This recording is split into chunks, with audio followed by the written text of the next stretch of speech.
Rather than commenting on Antoine's and David's paper, what follows will be some reflections about the role that trade and investment had in fostering growth and reducing poverty from a Mercosur perspective, where I come, and also from a private sector perspective. I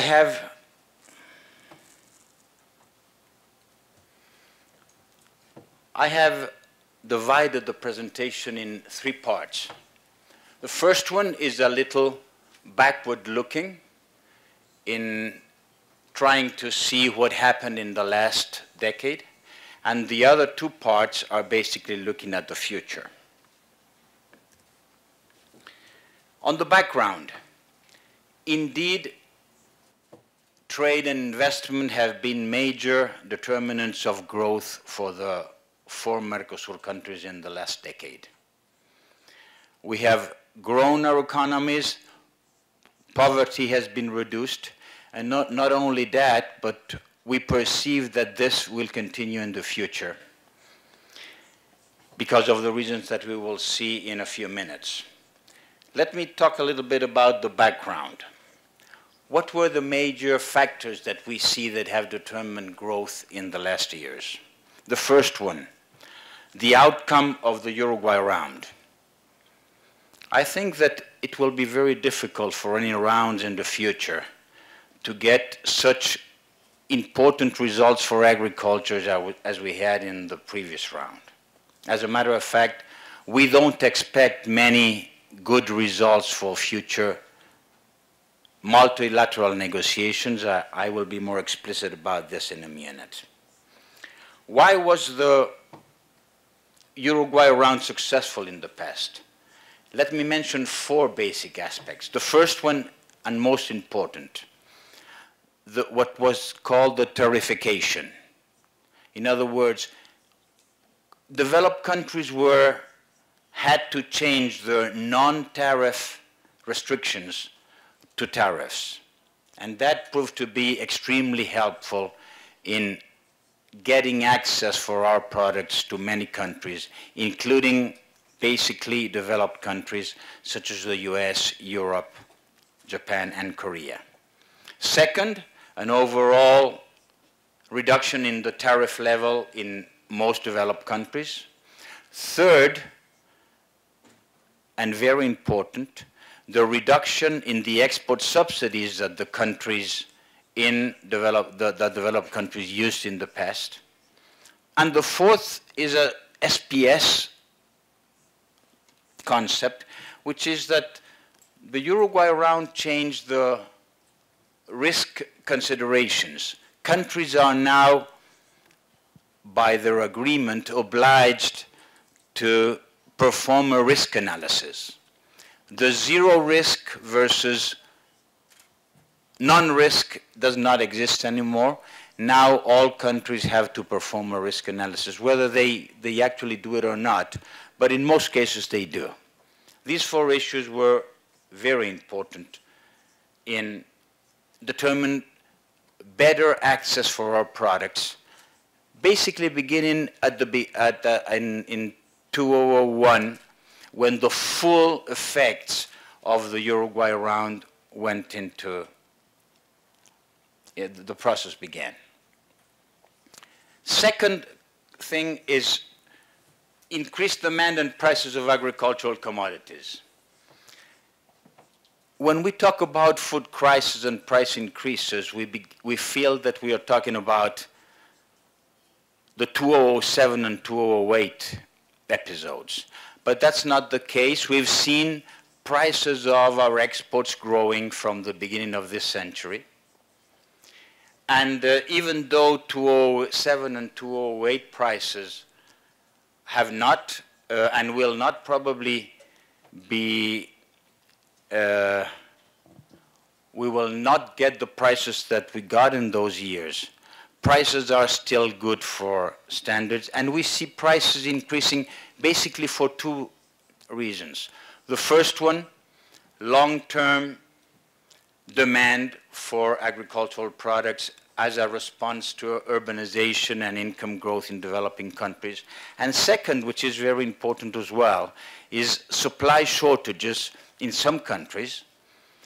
We don't expect Australia and New Zealand to grow in their production as they did in the past. We don't expect the European Union, as a matter of fact, European Union, a big player, has changed its rules. And this brings me to this third point.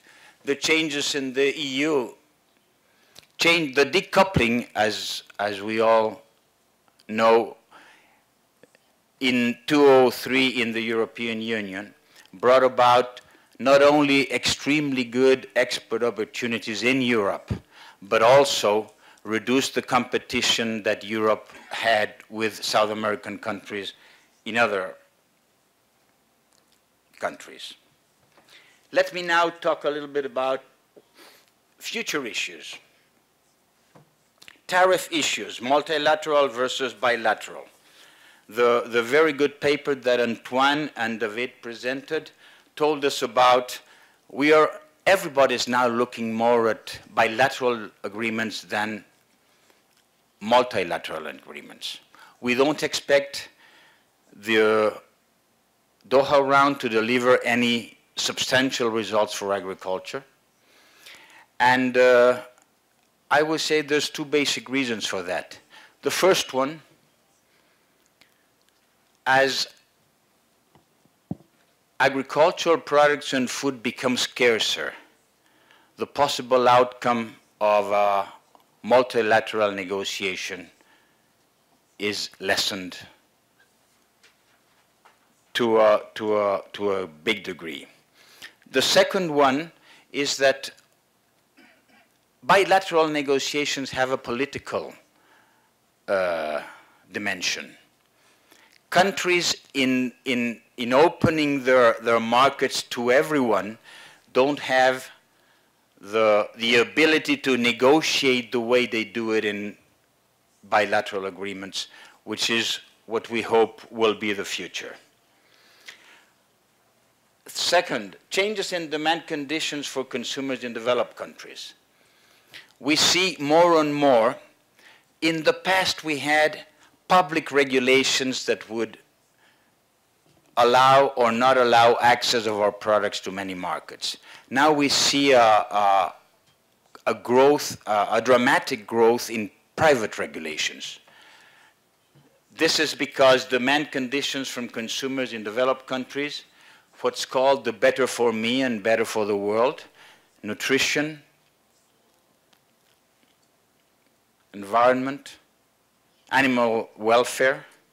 Who would say that animal welfare would have been a decisive condition for trade 10 years ago?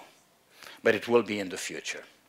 And there's finally a retailers and food service reaction to that.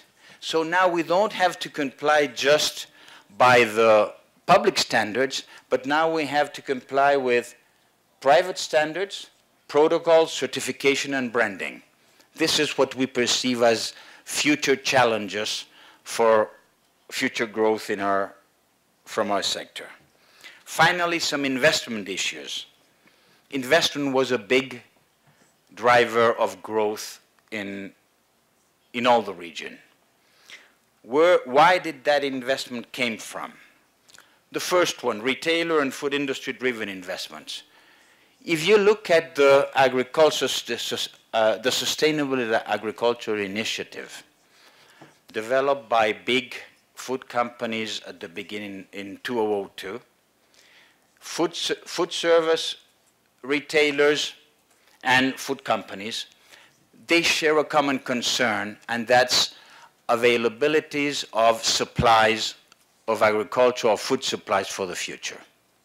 So this is a point that Nestlé, Danone, Tesco in Great Britain, you name it, everybody is concerned about where are they going to get their supplies they need for the future to support their brand and to support their retail business. We had plenty of investment of this sort. Large retailers coming to our region to invest to make sure, to assure that their supply will be guaranteed. A couple of weeks ago, we received people from Qatar. Qatar is, they expect their oil supplies to last for the next 30 or 40 years, and they are looking for places to invest to guarantee that the food, which today is 90% imported in their country, will be supplied by the capital and savings that they are making today. The second point, cost-driven.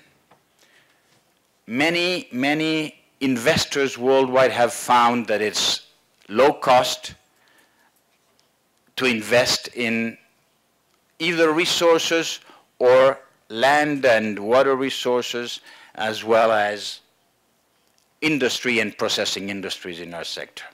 Just to put one example, in my country, in Uruguay, the largest dairy producer in Uruguay is a New Zealand fund.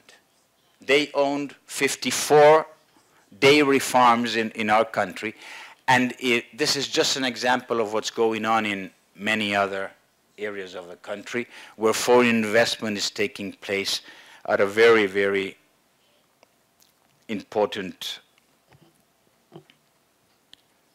measure. Finally, Brazil and Argentina. Large Brazilian companies, a country that's the #1 exporter of beef, of sugar, of poultry, #4 in pork. So this is very well supported, and there's a very, very large wave of investment in the region from Brazilian companies. On the very contrary, bad policies in Argentina is moving capital away from the country. And this is another thing that we had particularly in smaller countries such as Paraguay and Uruguay, where Argentinian investors see lots of clouds in their countries and see a much brighter future for investments in other countries. Thank you very much.